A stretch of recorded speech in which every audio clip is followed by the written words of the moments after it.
नमस्कार दोस्तों, आप सभी का बहुत-बहुत स्वागत है हमारे यूट्यूब चैनल गुडविल कॉमर्स पर।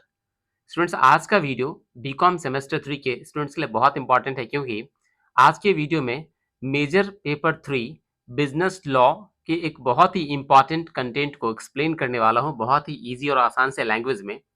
आप बिहार के किसी भी यूनिवर्सिटी से अगर बीकॉम की पढ़ाई कर रहे हैं, चाहे वो पाटलिपुत्र यूनिवर्सिटी हो, मगध यूनिवर्सिटी हो, पटना यूनिवर्सिटी हो, ललित नारायण मिथिला यूनिवर्सिटी हो, बाबा साहब भीमराव अंबेडकर यूनिवर्सिटी हो, मतलब बिहार का किसी भी यूनिवर्सिटी से अगर आप बीकॉम की पढ़ाई कर रहे हैं और बीकॉम सेमेस्टर 3 का एग्ज़ाम देने वाले हैं, तो ये वीडियो आप पूरे कंप्लीट वीडियो को देखिए। इस वीडियो से को देखने के बाद मैं आपसे कहना चाहूँगा कि ये जो कंटेंट है, आपके एग्ज़ामिनेशन के लिए बहुत महत्वपूर्ण है और पॉसिबल है कि आपके एग्ज़ाम में ये ज़रूर आएगा। तो आइए देखते हैं कंटेंट क्या है, क्या टॉपिक है। What is an offer? ठीक है? मतलब प्रस्ताव क्या है? व्हाट ऑफर को प्रपोज़ल भी कहते हैं। तो आइए हम लोग समझते हैं। In the context of the Indian contract act 1872 Indian contract act 1872 के कॉन्टेक्स्ट में एन ऑफर और proposal is defined under section 2A as ठीक है? सेक्शन 2A के हिसाब से उसके अनुसार जो इसकी परिभाषा है वो निम्न प्रकार है। आइए देखते हैं। When one person signifies to another his willingness to do or to abstain from doing anything with a view to obtaining the assent of that other to such act or abstinence, he is said to make a proposal. जब कोई एक व्यक्ति दूसरे व्यक्ति को कुछ करने या कुछ नहीं करने का इच्छा प्रकट करता है, एक सीरियस गंभीर इच्छा प्रकट करता है ताकि दूसरे पक्षकार से सहमति मिल सके, इस प्रकार का जो व्यवहार है ये ऑफर कहलाता है। ये कहलाता है कि एक व्यक्ति ने दूसरे व्यक्ति को ऑफर किया। अब देखिए क्या है की एलिमेंट्स ऑफ एन ऑफर। एक ऑफर का मुख्य तत्व क्या क्या होता है? तो सबसे पहला है एक्सप्रेशन ऑफ विलिंगनेस, इच्छा को जाहिर करना। द ऑफरर मतलब ऑफर करने वाले व्यक्ति को ऑफरर कहते हैं। द ऑफरर ब्रैकेट में क्या लिखा हुआ? पर्सन मेकिंग द ऑफर, वैसा व्यक्ति जो ऑफर करता है उसको ऑफरर कहते हैं। Must clearly express their intention to do और नॉट टू डू समथिंग। जो ऑफर करने वाले व्यक्ति है उसको बहुत क्लियर कट तरीके से एक्सप्रेस करना चाहिए कि जिस जिस संदर्भ में वो कह रहा है कि जो भी वो काम करने या ना करने के संदर्भ में बोल रहा है वो एकदम बिल्कुल स्पष्ट बोलना चाहिए, उसको स्पष्ट एक्सप्रेस करना चाहिए। Intent to create legal relations, जो ऑफर कर रहा है उनका इंटेंशन क्या होना चाहिए? कानूनी रिलेशन एस्टैब्लिश करना, मतलब सीरियसली उस काम को करने ना करने के संदर्भ में जो प्रस्ताव दे रहा है, तो एक legal obligation, legal relation create करना इंटेंशन होना चाहिए, इसका इस ऑफर का इंटेंट होना चाहिए। आगे क्या है? The offer must be made with the intention to create legal obligations. ठीक है? तो देखिए सेकंड पॉइंट जो भी मैं समझा रहा था कि ऑफर का इंटेंशन क्लियर होना चाहिए, ऑफर जो ऑफर कर रहा है उसमें ये इंटेंशन क्लियर होना चाहिए कि लीगल ऑब्लिगेशन, कानूनी जिम्मेदारी जो है उसमें निर्धारित होनी चाहिए। अपॉन एक्सेप्टेंस, उस ऑफर को एक्सेप्ट करने के बाद, ठीक है? ए मियर स्टेटमेंट ऑफ इंटेंशन और a casual statement does not constitute an offer. तो कोई भी यूं ही अगर कोई बात आपने कह दिया, कैजुअली कुछ भी बोल दिया, तो ये ऑफर के कैटेगरी में नहीं आएगा। ऑफर का नेचर ये जरूर होना चाहिए कि वहां पर एक लीगल ऑब्लिगेशन क्रिएट करने का इंटेंशन होना चाहिए। नेक्स्ट बोलो, तीसरा है communication. The offer must be communicated to the offeree, the person to whom the offer is made. बोला जो ऑफर है वो must be communicated to offeree. Offeree किसको कहते हैं? एक जैसे राम श्याम को अपना कार बेचने का प्रस्ताव देता है, राम श्याम को अपना कार बेचने का प्रस्ताव देता है, राम प्रस्तावक है, राम को ऑफरर बोलेंगे और श्याम को ऑफरी बोलेंगे। ठीक है? तो चलिए समझते हैं। The offeror must be communicated to the offeree, the person to whom the offer is made. जिस व्यक्ति को ऑफर किया जा रहा है उसको ऑफरी कहते हैं। तो ऑफ जो प्रस्तावक है, जो प्रस्ताव कर रहा है, उस व्यक्ति की बात जिसको प्रस्ताव किया गया ऑफरी तक जरूर से कम्युनिकेट होना चाहिए, कम्युनिकेशन जरूर पूरा होना चाहिए। ठीक है, मतलब अगर ऑफरी तक ऑफरर की बात ऑफरी तक नहीं पहुंच पाई, कम्युनिकेट नहीं हो पाई, तो ये ऑफर के दायरे में नहीं आएगा। तो बोला ये एक मुख्य तत्व है कि the offer must be communicated to the offeree.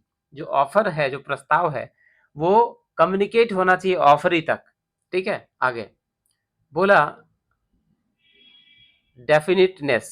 ठीक है, अब ये क्या है, the terms of the offer must be certain and unambiguous. तो जो शर्त है ऑफर का, टर्म्स एंड कंडीशन है, बिल्कुल न निश्चित होना चाहिए, सर्टेन होना चाहिए। दूसरा क्या है, proposal seeking assent. The offer is made with the objective of obtaining the consent of the offeree to the terms of the offer. Offer जो किया गया है उसका उद्देश्य होना चाहिए ऑफरी से सहमति प्राप्त करना, शर्तों पर जो ऑफ। ठीक है, तो ये मतलब ये कि ऑफर, फिर से पढ़ दूं आपके लिए, the offer is made with the objective. जो ऑफर किया जाता है वो इस उद्देश्य के साथ होना चाहिए कि ऑफरी से क्या हासिल करना है, सहमति। ठीक है, नेक्स्ट है टाइप्स ऑफ ऑफर्स। चलिए ये भी बड़ा इंपॉर्टेंट है, अगर आपका प्रश्न आता है तो आप टाइप्स ऑफ ऑफर्स को भी एक्सप्लेन आपको करना पड़ेगा। तो बोला सबसे पहला टाइप है स्पेसिफिक ऑफर। तो स्पेसिफिक ऑफर क्या है, made to a specific person और group and only they can accept it. जब कोई ऑफर किसी विशेष प्रकार के समूह या किसी विशेष विशेष व्यक्ति को दिया जाता है, सिर्फ वही समूह या व्यक्ति इसको स्वीकार कर सकता हो। Example, an offer made in writing to a specific individual. ठीक है, मतलब लिखित प्रस्ताव दिया गया किसी खास व्यक्ति को कि वही व्यक्ति इस ऑफर को एक्सेप्ट कर सकता है, कोई और नहीं, इसको स्पेसिफिक ऑफर कहते हैं। दूसरा है general offer, made to the public at large and anyone who fulfills the conditions can accept it. ऐसा ऑफर जो सामान्य पब्लिक के लिए बिल्कुल खुला हुआ है, कोई भी व्यक्ति जो उस ऑफर के टर्म्स एंड कंडीशन को फुलफिल कर सकता है, वह कोई भी व्यक्ति उस ऑफर को एक्सेप्ट कर सकता हो, इस प्रकार का जो ऑफर है वो जनरल ऑफर कहलाता है। मतलब ऐसा ऑफर जो सभी के लिए खुला हुआ है, कोई भी व्यक्ति जो सक्षम है और ऑफर के टर्म्स एंड कंडीशन को पूरा कर रहा हो, वो उस ऑफर को स्वीकार कर सकता है। ठीक है, इस प्रकार के ऑफर को जनरल ऑफर कहते हैं। आगे की बात करें, example, the famous case of Carlill versus carbolic smoke ball company. ठीक है, आइए, तो बोला इसको लेकर जो केस है, केस लॉ है, इसको लेकर के भी आने वाले वीडियोज में हम लोग डिस्कस करेंगे। ठीक है, फिर है implied offer, not expressed directly but inferred from conduct और सर्कमस्टांसेस। बोला ये डायरेक्टली एक्सप्रेस नहीं किया जाता है, लेकिन अपने कंडक्ट और परिस्थितियां और व्यवहार की वजह से ऐसा लगता है कि ऑफर किया गया।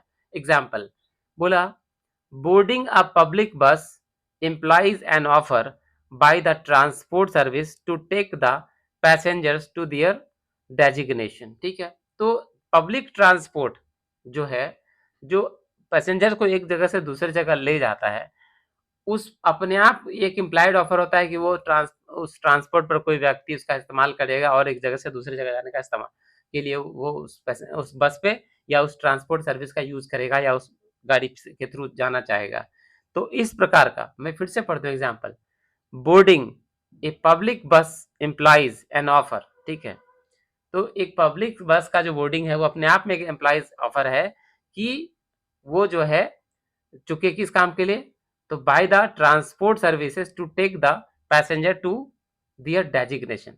ठीक है, तो वो अपने आप में ये एक्सप्रेस कर इम्प्लाइड है कि भैया वो जो उसका इस्तेमाल व्यक्ति एक जगह से दूसरी जगह जाने के लिए करेगा। ठीक है, नेक्स्ट है counter offer, a response to an original offer that changes its terms and effectiveness rejects the original offer। ठीक है, फिर से, a response to an original offer that changes its terms। बोला जब ऑफरर ने ऑफर किया offeree को और उसके रिस्पॉन्स में ऑफरी जो ओरिजिनल ऑफर है उसके टर्म्स एंड कंडीशंस को परिवर्तन करने की कोई बात करता है, कुछ बोलता है, तो उसको बोलते हैं काउंटर ऑफर। मतलब अगर ऑफरी ने कुछ रिस्पॉन्स दिया और ऑफर के टर्म्स एंड कंडीशन को चेंज करने की कोई बात कह रहा है, तो इस प्रकार के प्रस्ताव को काउंटर ऑफर कहते हैं। आगे की बात करें, स्टैंडिंग और कंटिन्यूइंग ऑफर। तो आइए क्या होता है समझते हैं। An offer that remains open for acceptance over a period. ठीक है, an offer that remains open for acceptance over a period. तो एक ऐसा ऑफर जो ओवर अ पीरियड तक एक्सेप्ट करने के लिए खुला हुआ है। Example, A tender for supplying goods over a year. ठीक है, एक ऐसा ठेका जो पूरे साल जो है गुड्स को सप्लाई करने की बात जिसमें कहा गया हो। ठीक है, आइए revocation of an offer. An offer can be revoked at any time before it is accepted. ठीक है, तो जब कोई ऑफरर ऑफर करता है और किसी के एक्सेप्ट करने से पहले तक वो ऑफरर अपने प्रस्ताव को वापस ले सकता है। रिवोक का मतलब वापस लेना, रिवोकेशन का मतलब वापस लेना। फिर से पढ़ दूं, an offer can be revoked, तो ऑफर को वापस लिया जा सकता है कब तक? एट एनी टाइम, किसी भी समय, बिफोर इट इज एक्सेप्टेड, जब उसके उस ऑफर के स्वीकार करने से पहले उस ऑफर को वापस लिया जा सकता है, subject to certain conditions under the contract act. ठीक है, मतलब कॉन्ट्रैक्ट सब्जेक्ट टू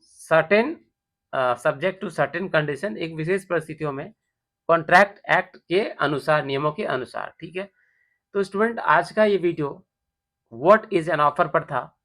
इस तरह के वीडियोस लगातार मैं अपलोड करने का कोशिश जारी रखूंगा। अगर आप सभी को मेरा यह प्रयास अच्छा लग रहा हो तो आप हमारे इस चैनल को जरूर से सब्सक्राइब कीजिए, वीडियो को लाइक कीजिए और अधिक से अधिक लोगों तक शेयर कीजिए। आज का वीडियो आपको कैसा लगा और कौन से कंटेंट्स आपको चाहिए उसके बारे में आप कमेंट बॉक्स में कमेंट लिखें। मैं उस पर प्रयास करने की कोशिश करूंगा कि आपकी ज़रूरत की चीज़ें जो है आपकी पढ़ाई से रिलेटेड वो कंटेंट मैं डिलीवर कर सकूं। अभी के वीडियो में इतना ही। बहुत जल्दी मैं नेक्स्ट वीडियो में मिलता हूँ। आप सभी का बहुत बहुत धन्यवाद। जय माता दी, all the best, thank you very much.